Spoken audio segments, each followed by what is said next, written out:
प्रणाम, सत श्री अकाल, जोहार। आपके बीच में लाए हैं कि ओम का उच्चारण कैसे करना है।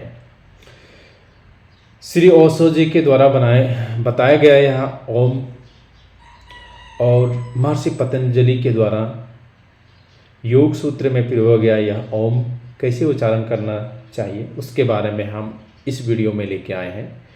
मैं यौगिक लवकुश। यदि मेरा यूट्यूब चैनल सब्सक्राइब नहीं किए हैं, कृपया सब्सक्राइब कर दें। आपको बहुत सारी चीज़ें से रूबरू कराऊंगा जो मैं खुद करता हूं और तुम्हें आप तक पहुंचाने की कोशिश कर रहा हूं। आज हम करेंगे कि ओम का मंत्र 3 अवस्थाओं में करना होता है। पहले तुम्हें इसे बहुत जोर से दोहराना चाहिए। इसका अर्थ है शरीर में आना चाहिए। पहले शरीर में आना चाहिए, क्योंकि शरीर ही मुख्य द्वार है और शरीर में पहले इसमें सरोबोर होने डूबने दो। अतः इसे जोर से दोहराओ। मंदिर में चले जाओ या तुम्हारे कमरे में या वहां कहीं, तुम जितना चाहो उतना जोर से इसे दोहरा सको। पूरे शरीर का उपयोग करो इसे दोहराने में। अनुभव करो जैसे कि हजारों लोग तुम्हें सुन रहे हैं बिना माइक्रोफोन के। तुम्हें बहुत प्रबल होना पड़ता है ताकि सारा शरीर कांप पाए, इसके साथ हिल जाए। और कुछ महीनों के लिए, लगभग 3 महीनों के लिए, तुम्हें किसी दूसरी चीज़ की फिक्र नहीं होनी चाहिए। पहली अवस्था बहुत महत्वपूर्ण होती है, क्योंकि यह दे देती है बुनियादी जोर। जप करो जैसे तुम्हारा शरीर का प्रत्येक यनुक यही चिल्ला रहा हो। इस जप कर रहा है, सारा शरीर जप कर रहा है।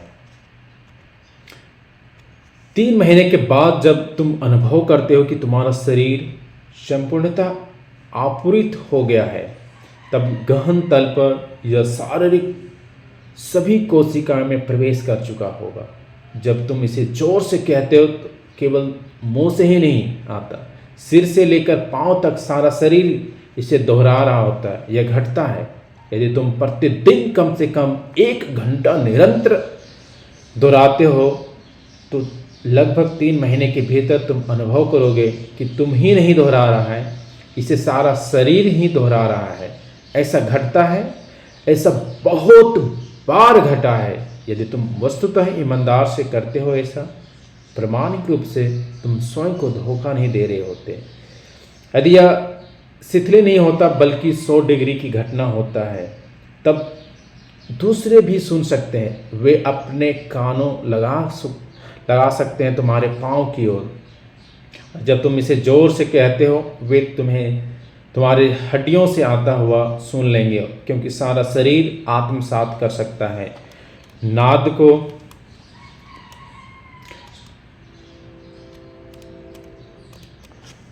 को और सारा शरीर को निर्मित कर सकता है। नाद को कोई समस्या नहीं इसमें। तुम्हारा मुंह तो एक हिस्सा ही है शरीर का, एक विशेष हिस्सा, बस इतना ही। यदि तुम प्रयास करो तो तुम्हारा सारा शरीर इसे दोहरा सकता है। ऐसा हुआ है कि एक हिंदू सन्यासी स्वामी राम बहुत वर्षों से जोर से जपते थे, राम राम राम। एक बार वे अपने एक मित्र के साथ हिमालय के किसी गांव में ठहरे हुए थे। मित्र था सुप्रसिद्ध सिख लेखक सरदार पूर्ण सिंह। आधे रात को अकस्मात पूर्ण सिंह ने सुना राम राम राम राम का जप।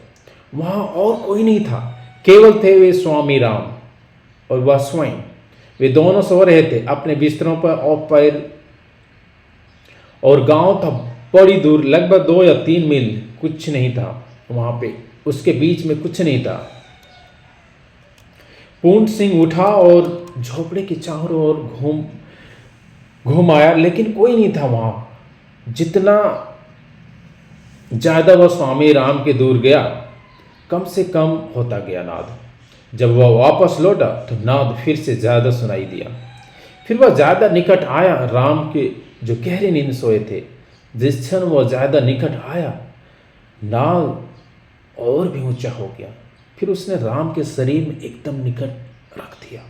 कहा, सारा शरीर प्रकंपित हो रहा था राम के नाद से। ऐसा होता है, तुम्हारा सारा शरीर आपूरित हो सकता है। यह 3 महीने या 6 महीने का पहला चरण है, किंतु तुम्हें आपूरित होने का अनुभव करना चाहिए। और यह अपूर्ण उसी भांति है जैसे तुमने भोजन किया हो भूखे रहने के बाद। तुम अनुभव करते हो इससे जब पेट भरा हुआ संतुष्ट होता है। शरीर संतुष्ट किया जाना चाहिए पहले, और यदि तुम जारी रखते हो इसे तो यह घट सकता है 3 महीने या 6 महीने में। 3 महीने एक औसत सीमा है। कुछ लोग के साथ ऐसा पहले भी घटित हो जाता है, कुछ के साथ यह बात थोड़ा ज़्यादा समय लेती है। यदि यह सारे शरीर को आवृत करता है तो काम वासना पुनः तिरोहित हो जाएगी। सारा शरीर इतना संतोषमय होता है या इतना शांत हो जाता है प्रतोलित नाद के साथ कि ऊर्जा को बाहर फेंकने की आवश्यकता ही नहीं रहती है, उसे विमुक्त करने की जरूरत ही नहीं रहती है। तुम बहुत बहुत शक्तिशाली अनुभव करोगे, लेकिन इस शक्ति का उपयोग मत करना, क्योंकि तुम इसका उपयोग कर सकते हो। तमाम उपयोग दुरुपयोग ही सिद्ध होगा, क्योंकि यह तो एक पहला चरण ही होता है।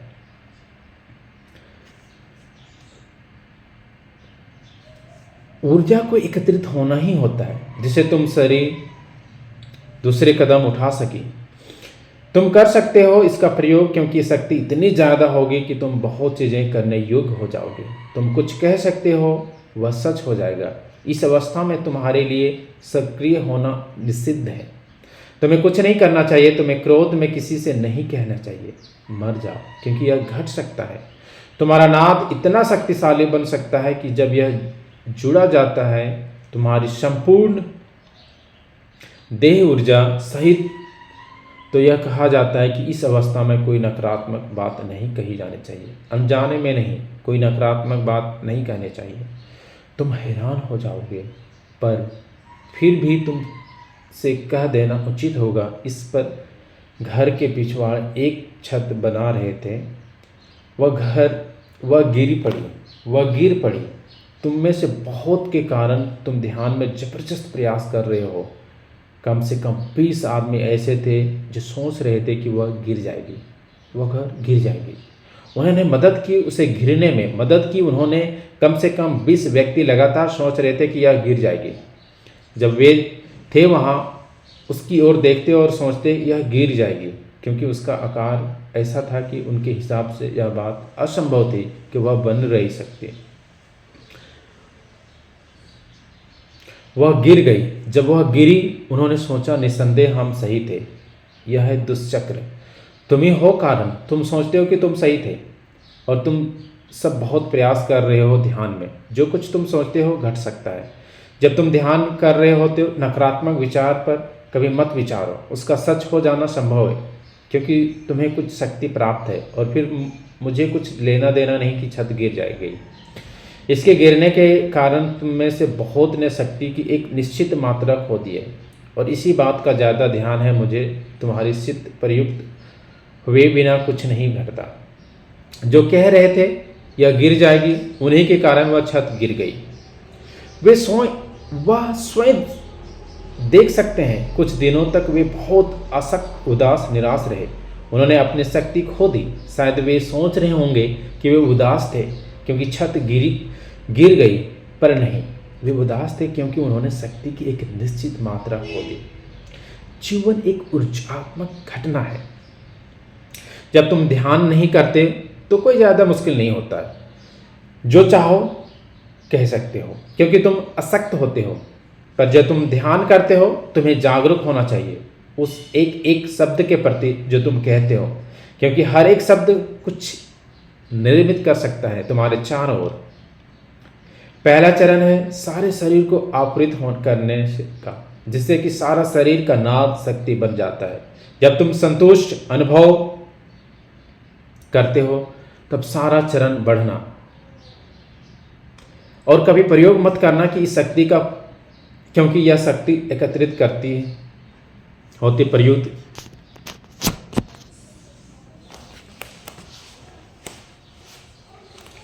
दूसरे चरण के लिए, दूसरा चरण में मुंह को बंद करो और दोहराओ मन ही मन जप करो ओम का, पहले शारीरिक रूप से और फिर मानसिक रूप से।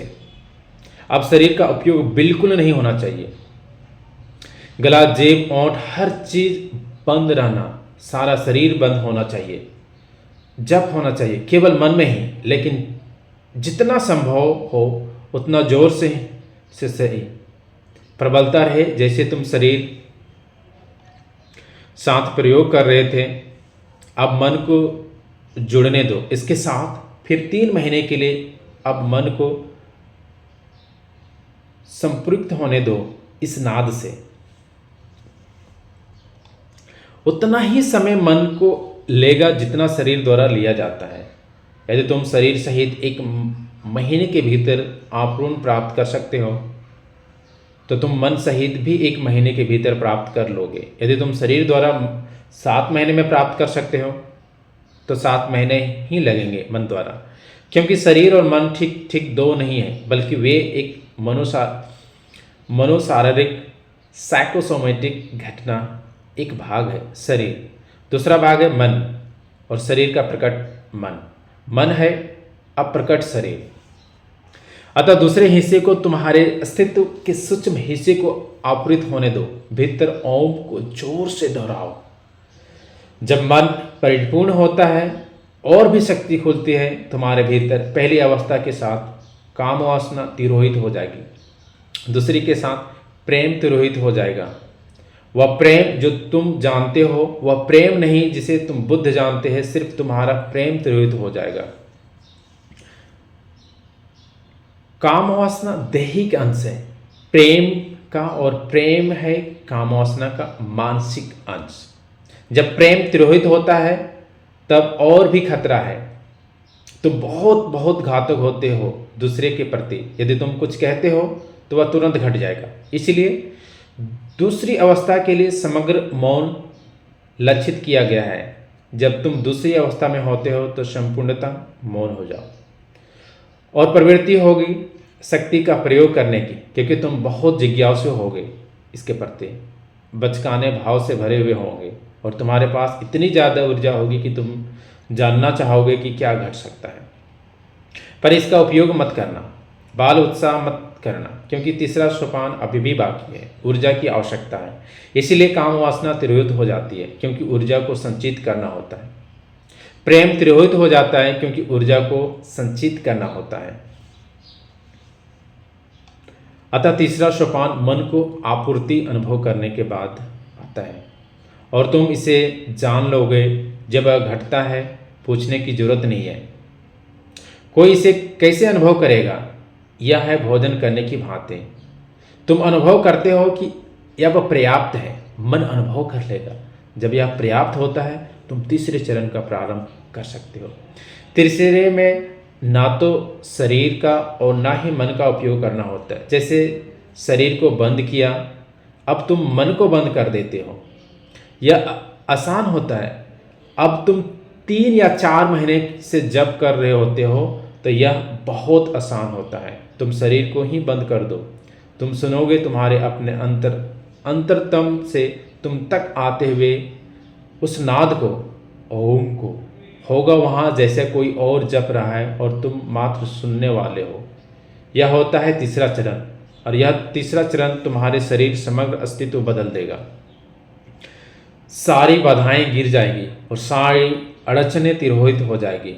अतः यह प्रक्रिया औसत रूप से लगभग 9 महीने ले सकती। यदि तुम्हारी समग्र ऊर्जा इसमें डाल देते हो तो इसमें आपको बहुत सारे अनुभव होगा, लेकिन इसका उपयोग, गलत उपयोग किसी पे नहीं करना है। अपने शरीर की ऊर्जा को जागृत करने के लिए करना है। इससे आपको बहुत लाभ मिलेगा, और ईमानदारी से जब ये आप करेंगे तो इसका बिल्कुल जिस तरह अभी मैंने आपको बताया है, ओशो जी के द्वारा ये बताया गया है, तो इसका आपका अनुभव मिलेगा। यदि मेरा YouTube चैनल सब्सक्राइब नहीं किए हैं तो कृपया सब्सक्राइब कर दें। आशा है पुनः नए वीडियो, नए चीज़ों के साथ आपके साथ मिलेंगे। प्रणाम, सत श्री अकाल।